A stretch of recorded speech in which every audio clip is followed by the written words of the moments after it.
Hello and welcome back to Shakesyear. We are still working on King Richard II, and we get to hear from King Richard II again today from Act 3, Scene 2. So some things that are going on, just quick recap. King Richard had taken all of John of Gaunt's money when John of Gaunt died to go fight a war in Ireland that a lot of people disagreed with. So his numbers are way down in the popularity polls right now, so to speak. Henry Bolingbroke is John of Gaunt's son, so should have gotten that money, and has now come back early from his banishment, saying that when he was banished he was the Duke of Hereford, but now he's the Duke of Lancaster because John of Gaunt died, so he inherits the new title, so he shouldn't be banished anymore. So he has come back to reclaim his titles, to reclaim his lands, to reclaim his money that King Richard just spent on a war in Ireland. Henry Bolingbroke has the backing of the French and of a lot of Englishmen, including Northumberland, Ross, Willoughby, blah, blah, blah, blah, blah, a bunch of those guys. And they are sort of moving their way down, picking off Richard's cronies. They killed Bushy and Green for crimes against the crown, all of that sort of a thing. And then Bolingbroke is like, send my regards to the Queen. I gotta go take care of some more people. And at the beginning of Act 3, Scene 2, we have Richard landing once again on British soil. He's back from Ireland, and yesterday we had him, sort of blessing the ground that he was on and thankful for the fact that he's back in England, and also sort of conjuring the land of England to help him in the fight against Bolingbroke. And he's there with O'Merle and somebody else, not Salisbury yet, because Salisbury comes in the middle of this monologue.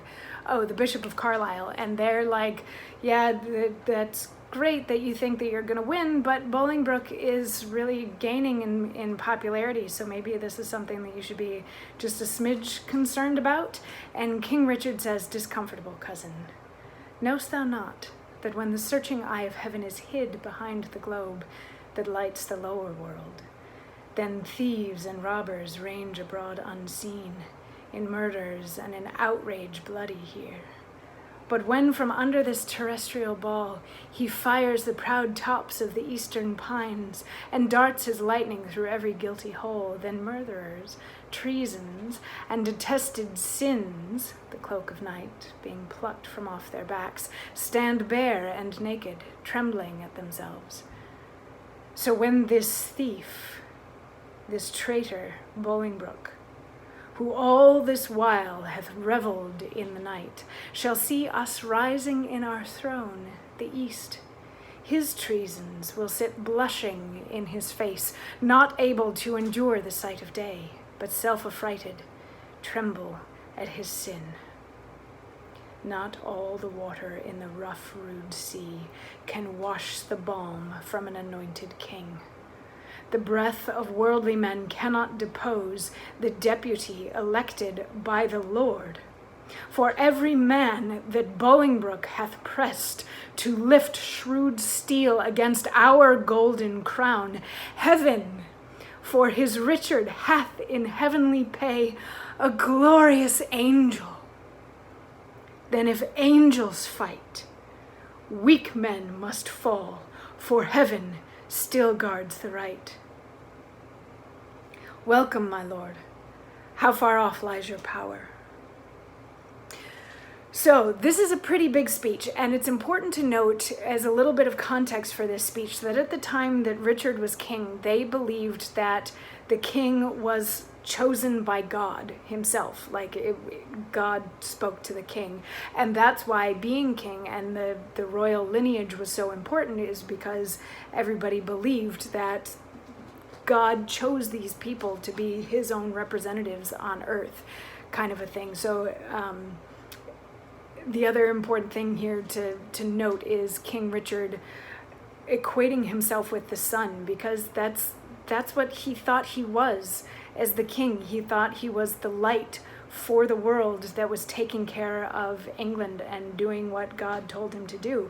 So what he's saying here is that since he, the light, the sun, God's chosen one, has been away from England, England has been in darkness, and anything can happen in darkness, which means Bolingbroke can run around and kill people and be treasonous and rob people and blah, blah, blah, blah, blah. But now that Richard, the sun, is back in England, he's going to shed light on what Bolingbroke has done, and Bolingbroke is going to realize the error of his ways, and he will tremble at the sins that he has committed. And Richard is also like, I was chosen to be king by God, and no mortal man can take that away from me. And any mortal man that comes at me, there's an army of angels in heaven who are ready to defend me and defend my right to be king. So he's very sure in his position at this moment. But then Salisbury comes in, which, if you remember, in Act 2, Scene 4, we had Salisbury with a Welsh captain, and the Welsh captain and all of his men were sort of convinced that the king had died in Ireland, so they deserted. So Salisbury comes in, and the king's like, where's your men? We're gonna go fight a war. And Salisbury's like, if it was yesterday, yes, we could, if it was yesterday. So please make it be yesterday. But since it's today, you've lost 20,000 Welshmen who are no longer willing to fight for you because they thought that you died overseas. And King Richard is like, crap, we're screwed. And then O'Merle is like, wait, remember who you are. And Richard's like, wait a second, yes, I am the king. I am God's chosen one.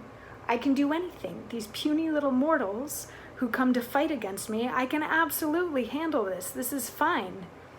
And then Sir Edmund Scrope enters with some more news, which we will hear about tomorrow. And then we'll get to hear how Richard responds to this new news that we will hear tomorrow. I will see you then for that. Mwah.